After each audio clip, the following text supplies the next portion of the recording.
Hi, I'm Anita Robertson, psychotherapist here in Austin, Texas, and I am going to demonstrate a calm down kit, which is wonderful for adults and children.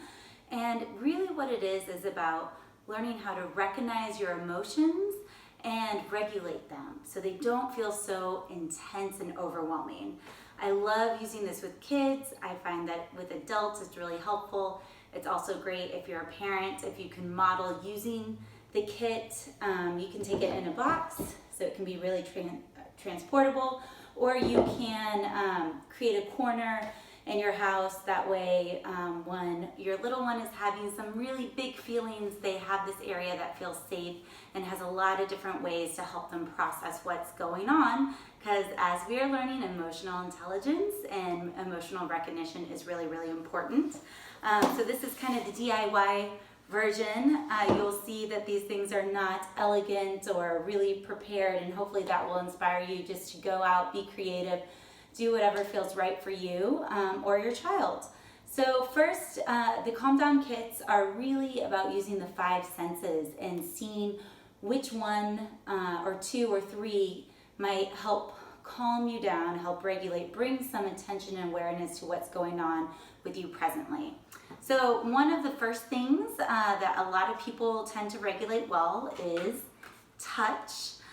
So some of the stuff that I like to put down in my Calm Down kit to recommend is magnetic sand. I like to put it in this little box so it's very transportable. Of course, you got to get the little soft fuzzy animal, always really wonderful.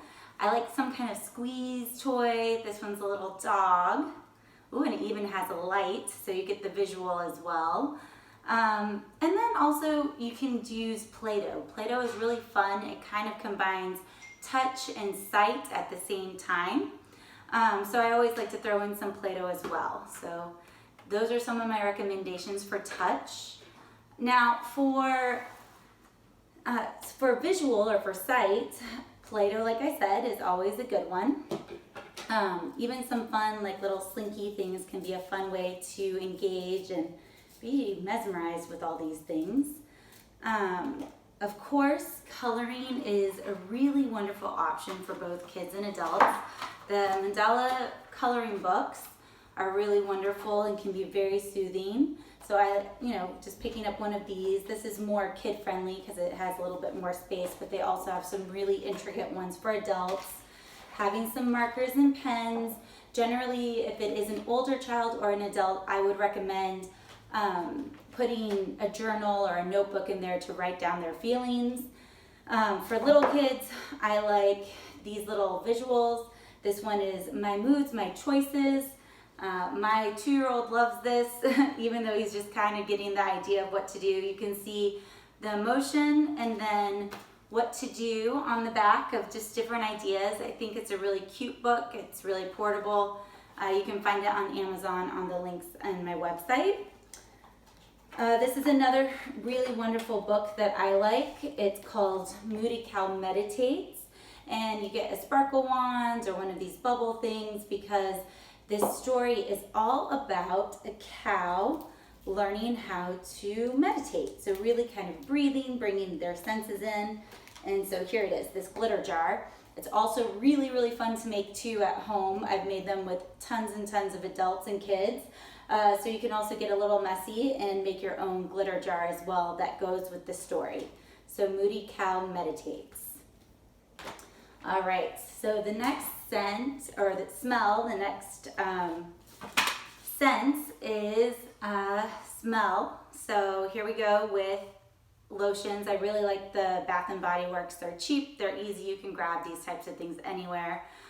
With kids, I like to use them too right before tests or something like that, because they can put lotion in their hand and then put it in there, and then they can take some deep breaths, and then it's like their own superpower that only them know. So it's a really easy way for them to maybe regulate their emotions when they're in class or around other people and are starting to feel conscious of maybe using a squishy or something else that might calm them down in a public space. So scents, oils, of course for older kids and adults, candles are great. I also like the little fizzy balls that bath balls that have scents. Those can be a really fun thing to use as well. So that way we have smell. All right. Of course, sound is always a good one. Just having something that the kids can listen to, whether it's the phone, an iPod, if those still exist. And then of course, taste. In the box, having Tic Tacs, some little gummies, some little fruit snacks. These are also really good ways to bring attention. Sometimes taste really calms people down. And then the last ones are not senses per se, but just things that you can do that help regulate. So a lot of times when we're feeling a lot of intense emotion, our fight or flight sense is getting triggered. So what we want to do is use breath. Breath is one of the things that really can help us, really calms down that nervous system when we realize we're not in danger and we don't need to fight or flee. So I love these little sphere balls. They're really fun with kids. You can get big ones. I'm using a small one so it'll fit in this kit. But learning how to breathe with the ball. So it's like, breathe in, breathe out. Breathe in, breathe out. And sometimes these get super big and the kids just really, really love it. I find it really fun myself. Bubbles are also a really good way to bring in breath or even stop some of those tantrums of helping the kid breathe by blowing a bubble. I also really like it too for maybe some emotional recognition or kind of popping away problems. So it gives this visual of blowing bubbles and then you pop and maybe say what was going on or what feeling you're experiencing. So bubbles are also a really good one. The last thing of this acronym that I think every Calm Down box should have is HALT. So a lot of times we have really big emotions when our bodies are not having enough of their basic needs met. So think of hangry, right? Being hungry or being tired.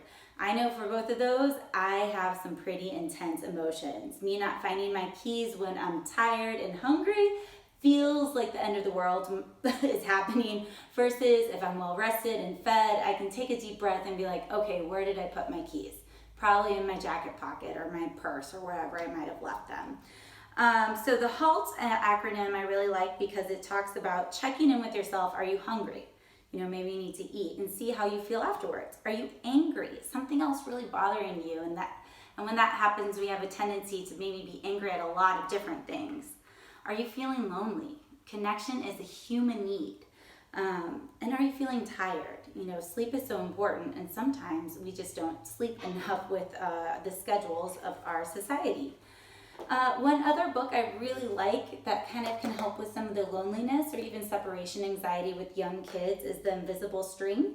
It talks about how we can still be connected even if we miss somebody. And so I think that's just another great book to have for your child if they do feel lonely or if they do miss you, or maybe somebody has passed away that's important in your life, and that way they can feel still connected to them. Highly recommend this book. So I hope everyone enjoys making their own Calm Down kit. It's a great gift. It's a great thing to bring to family functions if they tend to be stressful, and just use in your everyday life so that way you can get that recognition and awareness of what's going on, and also get some tools on how to regulate it. Because when we don't understand, our emotions get really, really big and it feels very chaotic and really scary, as you can see sometimes with your little ones. And we do have skills and tools that we can learn to use for our own body. All right, well, thanks for tuning in. I hope you enjoy, and feel free to message me if you have any comments or questions.